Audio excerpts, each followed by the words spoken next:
Hello all, and welcome to another episode of Open the Door. This is episode 16. Yeah, I tried to get it on time. This life has gotten me crazy right now. But I did say I'd get it before the end of the week. And this is before the end of the week. Cutting it pretty close though. So disclaimer. I am not a licensed therapist, psychologist, psychiatrist, or counselor. Though I am a life coach.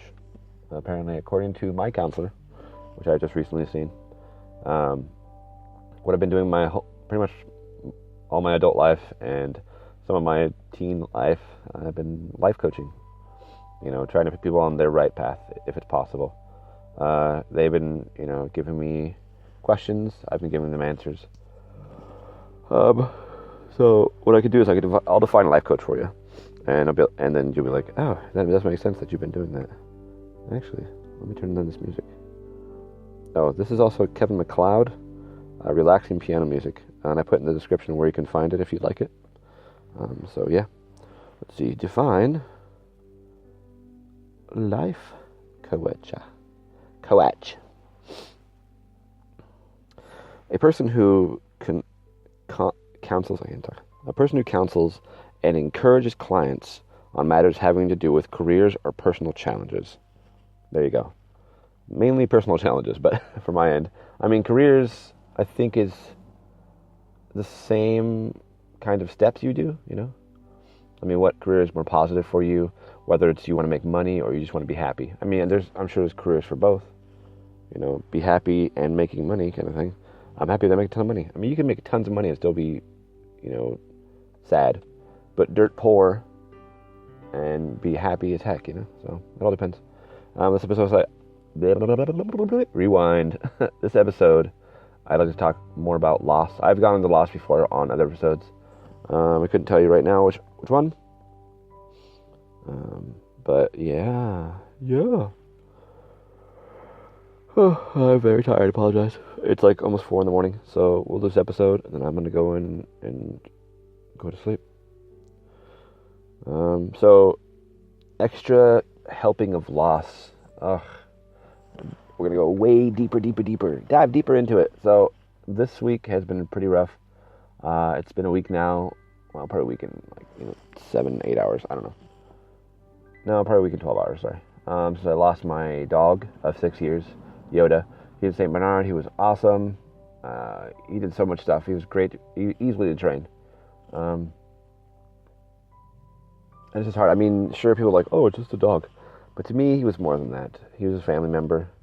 He was my other son, I have 2 sons. He's the oldest, if you want to call it that. So yeah, it hit me hard. That's one of the reasons I had to go see a counselor, because I was at the tipping point. My brain is really foggy. Things are messed up in my life. I don't know if I can make it, but I'll keep struggling. And then when he passed away, that was it. I just went off. I didn't actually get to see him go. That seems to be a pattern in my life. I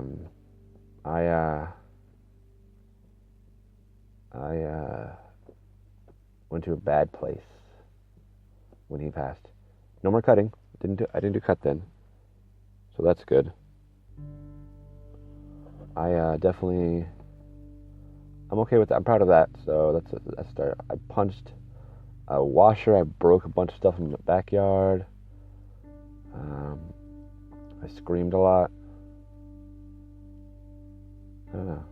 I really had to get it out. So, and if anybody was there that I didn't like, they would have had a bad day.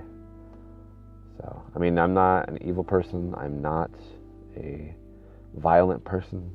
I used to be in my teenage years. Violent and angry at everything. I'm still angry at a lot of stuff. It's just I've learned to control that part, so that's a plus. So, yeah.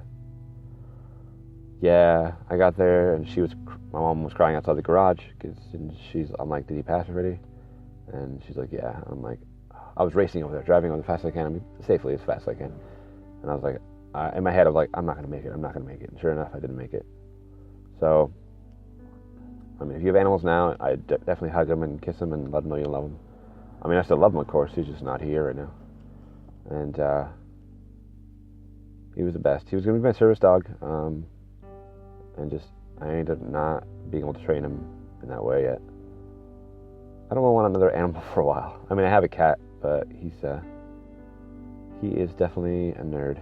Yeah, Yoda was my dog, big old Star Wars fan, and he was my baby nerd. Oh man, I don't know, you know. This is definitely an episode where like I am still, grieving from that. See, this is interesting because like I believe I can get past this, even though he was an awesome dog and I love him dearly. This is something I can get past. I don't know. My father's death, no, that's still too hard. I still haven't got past it yet. So, I mean, I've gotten through it, sure, because I'm still here. But I don't know. So, following a pattern. Basically, there's all the stages of grief. Denial. I don't know. Here, you know what? Not to sound stupid, I'm gonna find the stages of grief. Let's do that. Stages of grief. Thank you, Google. 5 stages of grief: denial, anger, bargaining, depression, and acceptance. Yeah, that is true. Denial, for sure. I mean, when I ran into that garage and saw him just lifeless, I was pulling at his fur and crying over him, telling myself, no, he can't be. It was sad. And then anger, I punched and screamed. I punched the washer and screamed a bunch of times. Bargaining, yeah, it was in there. I was like, please just come back to life. Please just come back to life, But I don't know. Depression, depression and everything that I went through all the stages right then. I mean, I'm still depressed about it, but I went through the stages real quick. Depression, well, I mean, I'm always depressed, so really for me, that's not something new. Acceptance, within that brief 20-minute window, I went through the stages and I was like, fine, I understand he's gone. I mean, he's better now because he's not sick anymore. He was sick, but he's not sick. He's not feeling pain anymore. He's better. Wherever he is, he's better, And I covered him with a towel I had, and that was it. So, I mean, that's the 5 stages. So, let's go through denial. Like I said, I walked through. I went in there, and I was like, no, crying, very sobbing, and it was disgusting. I'm glad I didn't take a picture of myself then. I mean, who does that? I don't know. Maybe I do. No, I don't do that.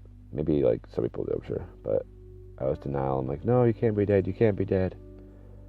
Hovering over him, kind of tugging his fur a little bit. My hands gripping in there, very tight. And then I was petting him. And I apologized to him. I felt like I didn't take care of him better. I mean, I don't know. Feeling sorry and pain and everything, that's definitely should be part of the steps, I'm sure. I don't know. Oh, excuse me. I'm tired and I'm about to tear up myself right now again.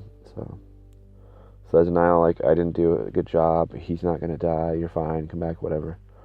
Anger, I was mad at myself because I felt I didn't do a good enough job to take care of him.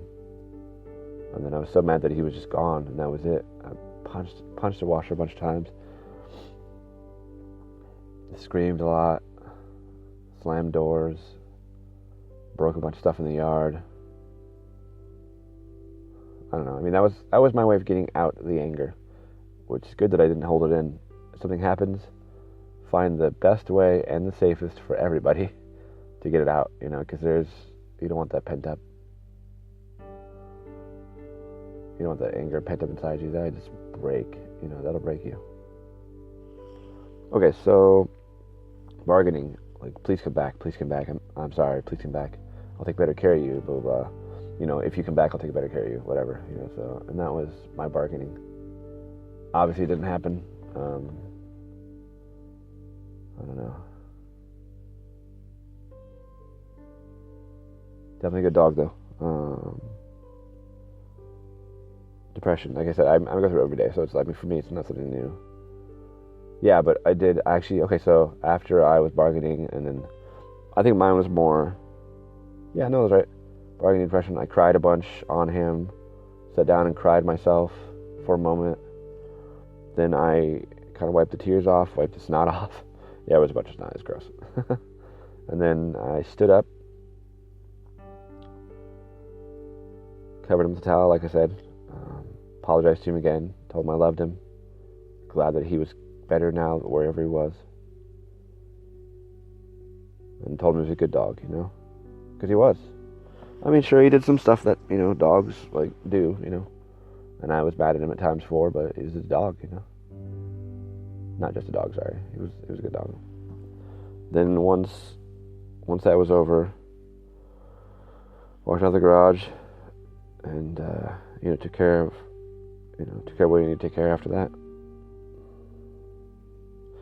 It's really tough.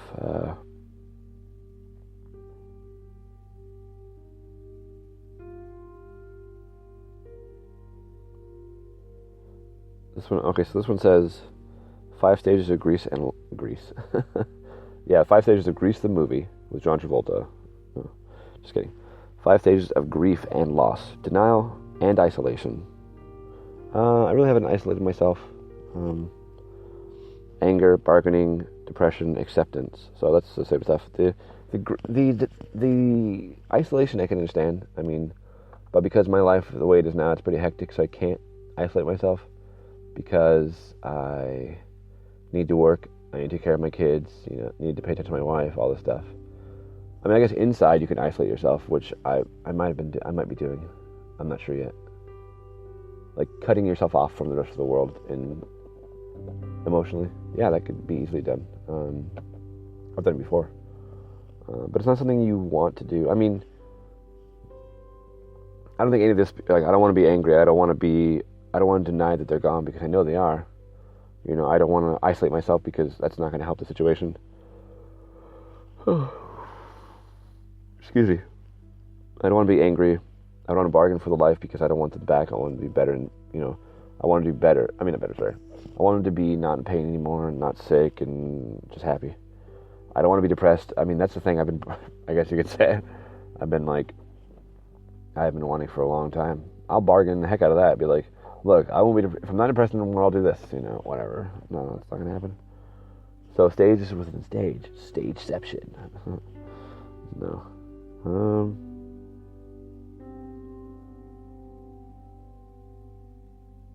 So this website here, it's psychcentral.com. They say that the stages of grief and mourning are universal and are experienced by people from all walks of life. Across many cultures, mourning occurs in response to an individual's own terminal illness, the loss of a close relationship, or to the death of a valued being, human or animal. There you go.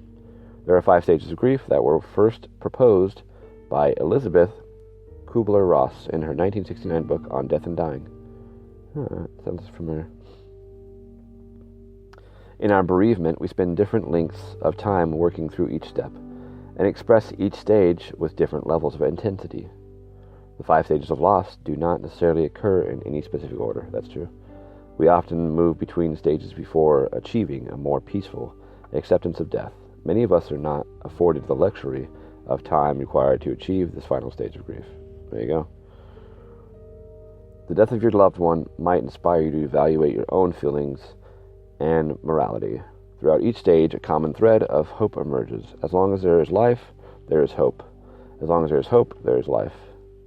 Yeah, that, for me, that's not so much. I mean, sure, there's life, but I've been on autopilot for a long time. I believe in hope less because of what my life has gone through. I'm here, and I'm always pursuing happiness, pursuit of happiness.